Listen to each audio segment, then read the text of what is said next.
Greetings and salutations, my friends. Welcome to a very, very special experiment. Very excited about this. I put a ton of hard work in. We are going to do the 2018-19 season 100 times, and with all the latest transfers, so all the summer transfers, all the loans and the permanent deals and all that sort of good stuff. And I'm going to show you the average point table and also show you how many times teams have been relegated, how many times people have won the league. Obviously, I'm a Liverpool fan, so I'm expecting, a good 20 wins at least for Liverpool. It's going to be fascinating, and there's lots of little things that have come out of this experiment now as I've been going along. So let's just get straight into it, shall we? So one of the clubs favoured by, I would say, the majority of people doing their predictions. Also, at the end of this video, I'm going to compare the FM League table to the predictions I made to see if it sort of correlates. But the team a lot of people predicted to come bottom of the league.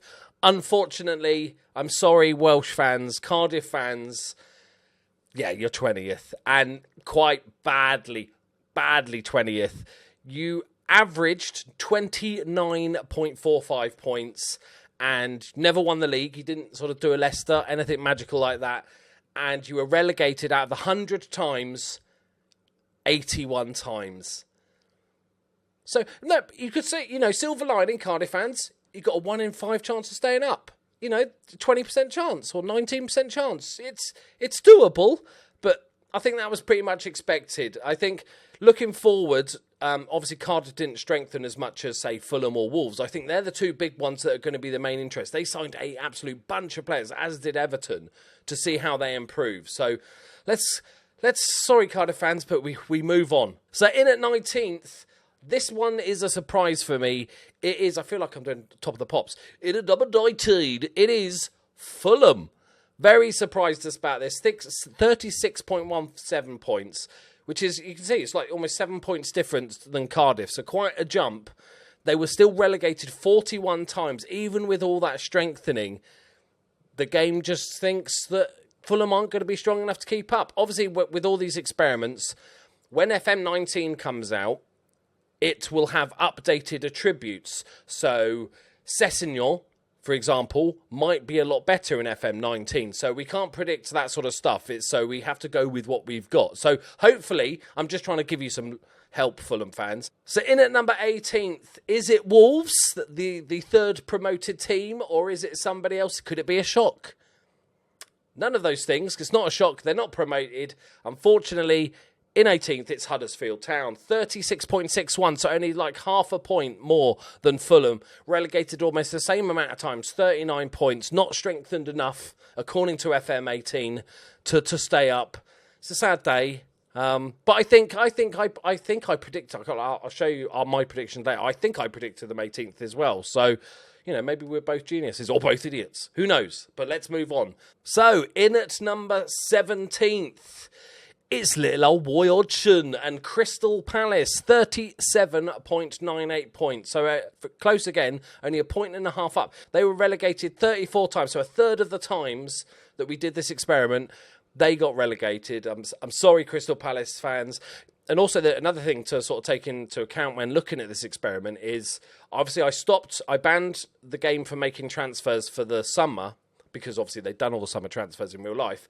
But in January, they could strengthen. They could have also sacked Roy Hodgson after 5 months or something like that. So there's lots of, obviously, hypotheticals involved, but it doesn't look good for Crystal Palace. So in its 16th, a team that I said was going to struggle, I think, haven't strengthened enough due to their owner. You probably know who I'm already talking about, and that is Newcastle. 39.358, again, under 40 points. So we've now got 5 teams under the 40-point barrier. They were relegated 23 times. So a quarter of the times that you're in this season, you're going to get relegated, which is not ideal for Newcastle, but I think they're pretty much spot on with my prediction. I think they're in for a season of struggle, and it basically is down to Rafa Benitez to try and save the team from relegation, in my eyes. But let's move onwards. We're getting up to that sort of mid-table place now. So in 15th position, we've got a team, my surprise team in my predictions. Not so much in FM, it's Watford. 41 points, so we finally breached the 40-point barrier. They still got relegated 20 times, so quite an up and down seasons a lot of the time. When I was in, because I had to do a ton of data entry every season, I holidayed a season, saved the game as a separate file, and then loaded up did it 100 times, loaded up each game, and then basically input all the details for the teams, the points and everything like that. And they were quite up and down, as you can see. They had a couple of seasons. I don't think they ever went in the top 6, but they got relegated 20 times. They were in the top 10 a bunch of times as well, so very hit and miss Watford. So the game suggests, this season they're going to be all right. You'll be all right, Watford fans, but not the sort of push that you're probably hoping for. So next up, we have a team that, every summer their best players usually get sold. And that is mainly to Liverpool, to be fair. Mainly to Liverpool. It's Southampton. I think the signing of Danny Ings is interesting, but I don't think they are strong enough and going to score enough goals. That was shown a little bit in the stats. I didn't write down all the goal difference and goals scored because it would have taken me forever. But I noticed that they were one of the lower scoring teams. They are going to get relegated more. They got 41.82, so almost a point difference to Watford, but relegated 21 times. And I can't disagree with that. I think they're going to be down there. I personally think they're going to get relegated, but Football Manager's a little bit more optimistic. It's given them 14th, so we're on to a problem. We haven't seen Wolves yet. We haven't seen. Is there any other sort of surprise teams? Maybe Burnley is still a surprise team, despite having a good season. But let's get on to number 13. So it is the newly promoted team at Wolves. The game, and I totally agree, says that they've improved massively. They've got some great players already. Haven't they got a weird deal with some super agent that basically supplies players to Wolves and stuff? And it's showing that the game thinks they're good. Only relegated 12 times for a newly promoted team out of 100. That is pretty damn good, saying they're going to finish on an average of 42.53 points. I think most Wolves fans would take that this season. Just nice, safe, mid-table-ish security, and then you push on from there. So in 12th position, we have Brighton and Hove Albion. And despite being a points more average on 43.47, they've got relegated 3 more times, so they're a bit more up and down. And they did have a couple of good seasons. I think they finished in the Europa League spots a couple of times. But again, the game thinks, and I think most fans would be okay with that. It's when you get promoted in the Premier League, unless you're just going to spend a shit ton of money, I think a few seasons of just safe security would be good, and the game agrees. Now we move up to almost mid-table land. In 11th position is sunny Bournemouth. Seasiders. It's Bournemouth. 48. There's quite a jump here. 5-point jump to 48.26 points for Bournemouth. So they've kept their head above sort of relegation most of the times. They've been relegated 7 times, which I think is probably realistic. It is still possible, even though Bournemouth have been in the league a few years now. I think they could still have a bad season and get relegated. That is possible. And I think that shows there's a small chance that they could get pulled into it. So at the moment, the game is, I think, pretty damn accurate. I think it's really sort of suggesting the teams that are pretty much safe as we move into this mid-table position. And 48 points, a little bit on the low side, but these are obviously averages over the 100 games and stuff. Obviously, interestingly so far, nobody has done a Leicester and pushed and won a random Premier League. I think it would be very hard for the game to program that to actually happen, like doing a Leicester. But Bournemouth are in 11th, comfortable mid-table. They'll be happy with that. Just keep building the infrastructure, keep building on season. And hope Eddie Howe stays, because that would be a nightmare if he left. Now, in number 10 spot, officially mid-table, it is Burnley. This is really interesting. I found Burnley were probably the most interesting team when I was doing this experiment, as I was entering each rerun. And they finished on 49 points, no titles, but only 1 relegation. They were one of the most consistent teams. They would, almost every single season, they would finish between sort of 8th and 13th. They were just churning it out. They never seemed to have a terrible season, never seemed to have a Leicester season. It's a bit harder, to do that. But they were astonishingly consistent. Now, another team that signed a lot of big, good players in the summer transfer window. They're going to come in 9th position, and that is West Ham with 49.82, so only just under a point more than Burnley, but they did get relegated twice more. As I said, nobody's been as consistent as Burnley, and I think that would... I never know with West Ham fans if they would be happy with that. I feel like they should feel like they're in Europa League. I think a 9th spot with all the new players, it's going to take them time to settle. I think that would be fine. So I'm pretty sure that's okay for West Ham fans. Let me know if you are a West Ham fan or a fan of any of these teams in the comments. Put if you're happy with this prediction. Obviously, probably not if you're a Cardiff or Fulham fan. But are you happy as a West Ham West Ham fan finishing 9th in the league this year? I think that would be all right. So in 8th, we have Leicester, former champions, 49.97, very close to West Ham. And again, another team that's been relegated 3 times. I think that's an improvement upon last season. I think they'll be okay with that after losing Mahrez, their best player. So in 7th position, missing out on Europe by 1 spot. I think a lot of people that predicted the league this year have them in 7th, and that is Everton. With 53, quite a jump, 53.56 points. No championships and the first team with 0 relegations. In fact, I'll give you a little tip here. They are the only team in the entire Premier League that was either not relegated or champions. So if you fancy supporting the most boring, mediocre team that nothing exciting ever happens to, Everton is your team. So we are into Europa League spots. Obviously, I'm a Liverpool fan, so I'm hoping for top 4. In between each one, I edit out, I go and do the totals because I didn't want to sort of know going in what was going on. So I only know the next one. And in 6th place, I think surprisingly to most people, is Tottenham Hotspur.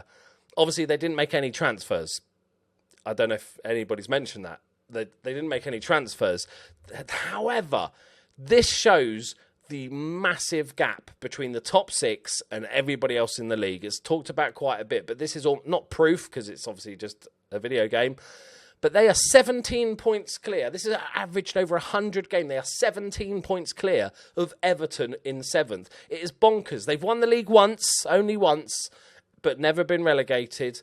But I think that's astonishing, that gap, especially with the strengthening Everton have done. I think they'll be closer, to be honest. I think they've built a good team.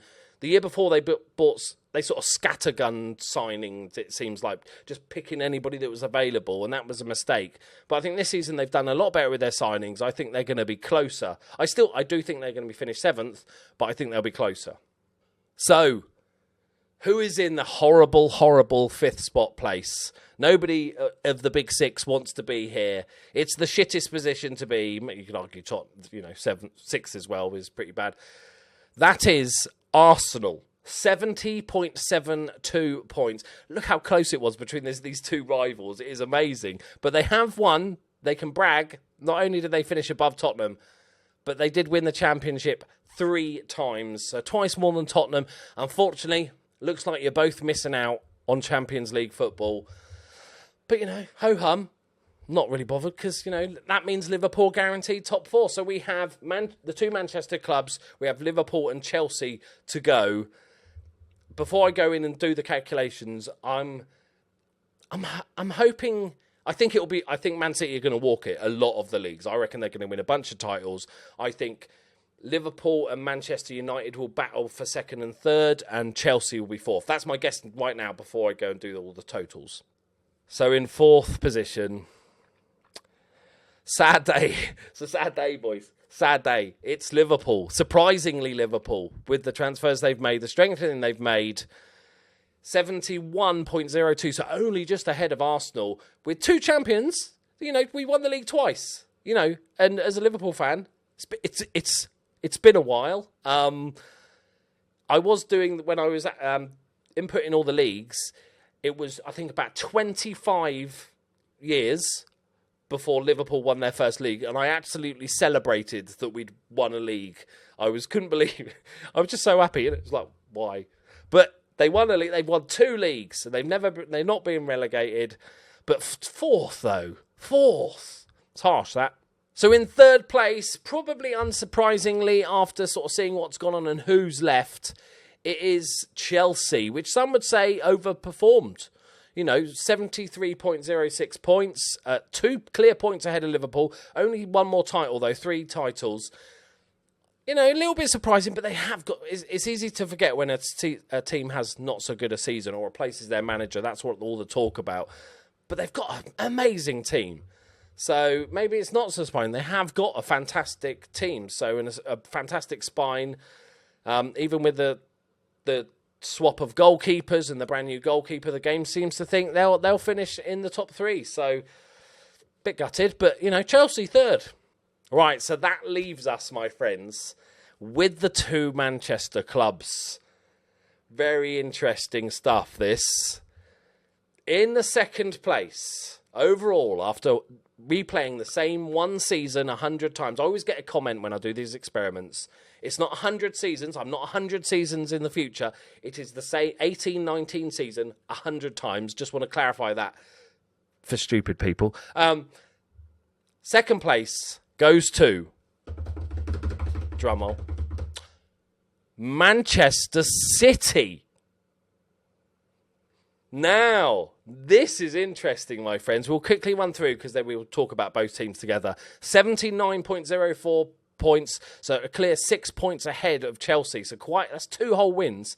16 champions, no relegation. But that means in first place, smashing everybody out of the water, is Manchester United with 85.94 points. That is 7 points almost ahead of Man City on average. 2 wins and a draw more each season on average than Manchester City. 75 championships. They won the league 75 times.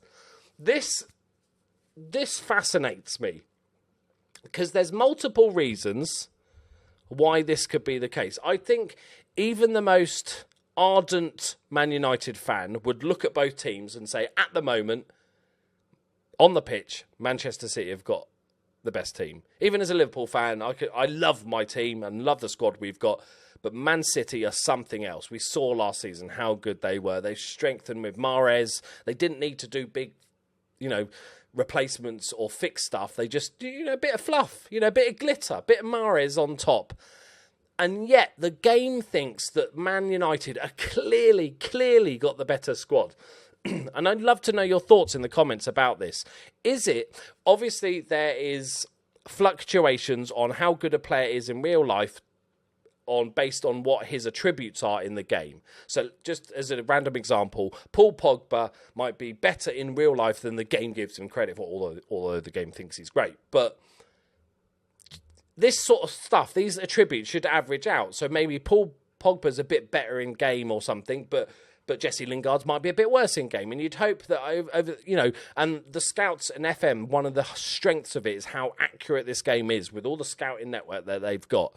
So why is it that Man United are so much better than everybody? And is it that the Man United squad is overvalued by Football Manager, by Sports Interactive and the scouts that do the Man United scouting? Because they objectively haven't got a better squad than Manchester City.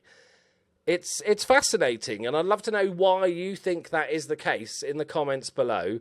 Don't go all sort of, tinfoil hat and say, oh, it's a conspiracy because, they're all Man United fans and stuff. That's because that's just not the case. What I want to do before we go is tell you about what's going to happen there's 2 more parts to this experiment, which will be coming out in a few days' time because, oh God, the data entry is horrific. What I'm doing for the 100 leagues we've done is I'm going to do a special video on the top goal scorers. So each season, I'm noting down the top 20 goal scorers and then doing it again for the next season and doing that 100 times. It's ball achingly painful. And then we're going to work out the average goals scored by basically all the top players in the Premier League and do the similar sort of table. And then we're going to do the exact same thing with assists, so that creative side of the game and who is top of the table in regards to average assists over 100 years. I think that'd be a really good benchmark and also really helpful when you're actually looking at signing players within the game to see that some of the players, I've only done a couple so far of data input, and there's a couple of surprises that seem to be popping out regularly. So I'm very interested to see that is. So make sure you stay tuned. Make sure you subscribe because I'm going to be doing those, and also check out my Journeyman because it's really good. Quickly, last thing I want to do is just compare my predictions versus the game. So as you can see here, I had Man City, Liverpool, Man United, the game we saw earlier. But what I'm trying to sort of see is teams that jump out there quite sort of far apart. Like the top 6, different order, but close. Everton 7th. My surprise pick was Watford. I wanted to pick one team that nobody expects to do well that might have a good season. So that was my Watford, basically. But the game thinks 15th. So, which is understandable. That's probably more realistic, to be fair. Even Watford fans were commenting on my predictions video going, no, mate. West Ham, we got the same. Burnley, we got exactly the same. I've got Wolves in 11th. They've dropped them to 13th. Bournemouth just one off. Leicester, they've got having a much better season than what I think they've got. I've got Fulham doing all right. They've got them heavily relegated. Crystal Palace, pretty similar. Brighton is just a little bit different. Newcastle only one off. Southampton is another big one. I've got them relegated. The game has them finishing 14th. Huddersfield, we're only one apart, and Cardiff bottom. I'm sorry, Cardiff fans. This has not been the most entertaining video for you guys, but that's just it. Right, there we go for part 1 of our super experiment. I would love it, guys, if you could share this video and like this video and comment on this video, just so I don't kill myself because the video gets no views because it spent me fucking hours. I'm basically making myself go blind, not through masturbation, through data input and looking at lots of figures for a long time. So if you could see a way to share this would be amazing. Make sure you subscribe for plenty more FM18 and soon in November, Football Manager 2019 content. Thank you very much for watching. I'll see you next time. Bye-bye.